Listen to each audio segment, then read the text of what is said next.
Today we are going to talk about a day you have lived through every single year of your life, a day covered in red roses, velvet boxes, and sugar-coated candies.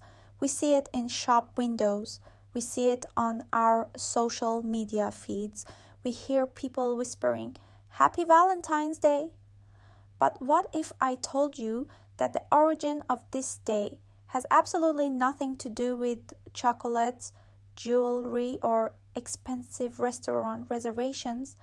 What if I told you that behind the plush teddy bears and the pink hearts lies a story of rebellion, a dark and damp prison cell, a ruthless emperor, and a man who paid the ultimate price for the right to love? This is not a fairy tale. This is a legend forged in the fires of the Roman Empire. It is a story of what happens when a government tries to outlaw the human heart. As you listen, you aren't just hearing a story, you are immersing yourself in the English language through one of the most powerful, forgotten histories of the ancient world. If you are ready to uncover the truth and learn English through stories that leave a mark on your soul, make sure you subscribe to Talkify. Now let us travel back in time. Let us step into the shadows of an empire. Chapter 1, The Empire of Iron and the Ban on Love. The year is 270 AD. Imagine you are standing in the center of Rome. It is the largest, most fearsome empire the world has ever seen. But this empire is bleeding. Rome is fighting endless, brutal wars on its borders. Barbarian tribes are pushing against the gates. Inside the city, there is sickness, political chaos, and fear. Sitting on the throne is Emperor Claudius II. History remembers him as Claudius the Cruel.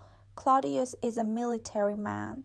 He looks at his weakening army and demands to know why his soldiers are losing their edge. Why are the men of Rome hesitating on the battlefield? He comes to a chilling conclusion. Love is making his men weak. Claudius believes that a married soldier is a frightened soldier, a man with a wife waiting for him at home, or children who need a father will not throw his life away easily on a blood-soaked battlefield. He wants to live. To Claudius, this is unacceptable. So with the stroke of a pen, he issues an earth-shattering decree. Marriage is hereby banned for all young men in the Roman Empire. No vows, no weddings, no rings. Your heart belongs to Rome and Rome alone. Imagine the devastation. You find the person you want to spend eternity with, but the law says your union is a crime against the state. Young lovers were forced to hide their feelings. Dreams of families were shattered. The empire fell into a cold, loveless silence. But true love, as you know, does not surrender to the law. And in the darkest corners of Rome, a spark of rebellion was about to ignite. Chapter 2, The Whisperer in the Dark. While the emperor ruled with an iron fist, a quiet, humble Christian priest lived among the people. His name was Valentine. Valentine was not a warrior. He carried no sword and commanded no army. But he possessed something far more dangerous to the emperor, an unbreakable belief that love was a divine right given by God, not a privilege granted by the government. At this time, just being a Christian in Rome was a crime punishable by death. But Valentine was not content with merely hiding his faith. When he saw the tears of young, desperate couples whose futures had been stolen by the emperor, he made a legendary choice. He became the protector of love. It started with a whisper, a rumor spreading through the cobblestone streets. There is a priest who is not afraid. Find him when the moon is hidden. Under the cover of night, in damp secret catacombs deep beneath the city streets, Valentine began performing illegal marriage ceremonies. There were no grand choirs, there were no feasting tables, there were only flickering candles, the soft echo of sacred vows, and two people terrified but determined to be together. Valentine stood before them, risking his own execution every single time he joined their hands. He married soldiers before they went to war. He married the poor. He married the terrified. He became a beacon of hope in an empire of iron. But you cannot keep a fire secret forever in a city made of shadows. Chapter 3: The Capture and the Cold Stone. The spies of Claudius the Cruel were everywhere. Eventually the whispers reached the palace. One night during a secret ceremony, Roman soldiers smashed through the heavy wooden door of the underground sanctuary. The young couple managed to escape into the dark, but Valentine did not run. He stood his ground. He was bound in heavy iron chains and dragged through the streets of Rome. When Valentine was brought before Emperor Claudius II, the two men stared at each other. The Emperor of the world, dressed in gold and purple, looking down at a bruised priest in simple robes. Historical legends say that Claudius was actually impressed by Valentine's calm dignity. "Why do you defy me, priest?" Claudius demanded. "I offer you friendship, yet you break my laws." Valentine's answer was simple, yet it shook the throne room. "Because your laws cannot undo what God has designed. Love is a higher law than the empire." Furious, Claudius gave Valentine an ultimatum: renounce his faith, swear loyalty to the Roman gods, and stop the marriages, or be beaten and beheaded. Valentine smiled sadly. He chose love. He chose death. He was thrown into a dark, freezing dungeon to await his execution. But even in the deepest pit of despair, Valentine's light could not be extinguished. Chapter 4: The Miracle in the Cell. The prison was a nightmare of stone and suffering. The jailer, a stern Roman officer named Asterius, watched Valentine closely. He expected the priest to beg, to cry, to curse the emperor. Instead, Valentine prayed. He spoke words of kindness to the guards. Asterius was intrigued. He had a deep personal sorrow of his own. His beloved daughter Julia had been blind since birth. She had never seen a sunrise, the colors of the Roman gardens, or her own father's face. Desperate and curious about this priest's supposedly powerful god, Asterius brought Julia to Valentine's cell. Imagine the scene: a frail blind girl stepping into a filthy, freezing dungeon, reaching her hand out to touch the cold iron bars. Valentine became her teacher and her friend. Through the bars, he described the world to her.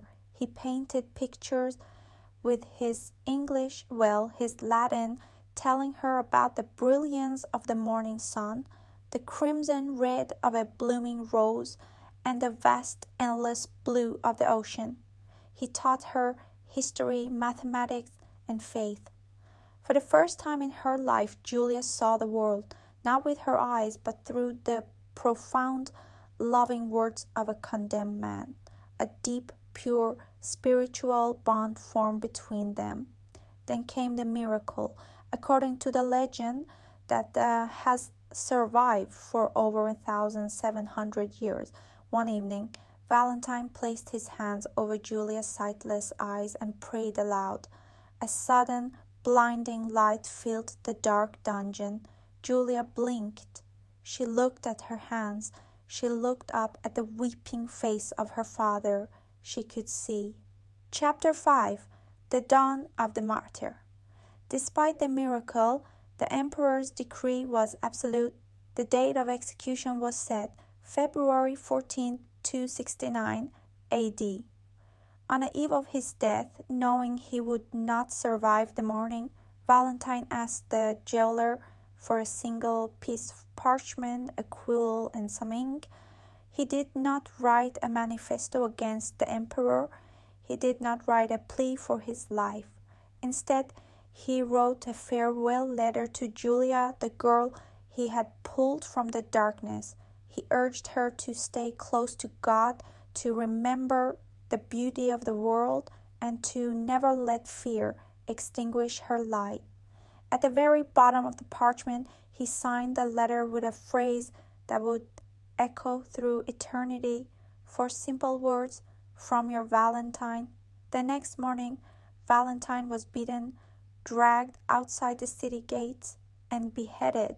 He was buried quietly, but Julia planted a pink-blossomed almond tree near his grave. To this day, the almond tree remains a symbol of abiding love and friendship. Valentine died, but his defiance gave birth to an immortal legacy. Chapter 6: How a Legend Conquered the World. For centuries, the story of the heroic priest was whispered among the people. As the Roman Empire crumbled and Christianity rose, the church recognized his sacrifice. In the 5th century, Pope Gelasius declared February 14th as Saint Valentine's Day, a day to honor the martyr of love. But how do we get from a Roman prison to the holiday we know today? The Middle Ages. In the 1300s, legendary English poet Geoffrey Chaucer wrote a poem suggesting that mid-February was the time when birds chose their mates. People began connecting the bravery of St. Valentine with the romance of nature. The Renaissance, the tradition of sending secret love letters called Valentines, began to sweep across Europe. The Industrial Age. In the 1800s, factories began mass producing cards with lace and ribbons, and suddenly love was a business. As we close this chapter of history, I want you to remember the real Valentine. Love is not a teddy bear holding a heart. Love is bravery. Love is standing up for someone when the world tells you to sit down. Love is seeing the beauty in a blind girl's soul.